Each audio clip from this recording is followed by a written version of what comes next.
តាពោតឈុងជាអ្វី235តាពោតឈុងជាអ្វី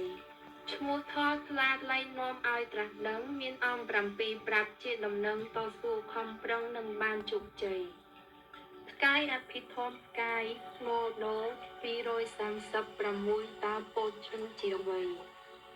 អង្គទី1នៃសតិកើតមានមិនភ្លេចវងវែងរលឹកដឹងបានអនុវត្តមេរៀនសតិបត្តិឋាន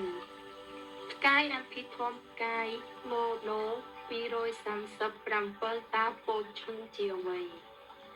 អង្គទី2នៃបាលីហៅថាធម្មវិជយកិច្ចពិចារណាស្រាវជ្រាវធម៌អាសិក្សារៀនសូត្រ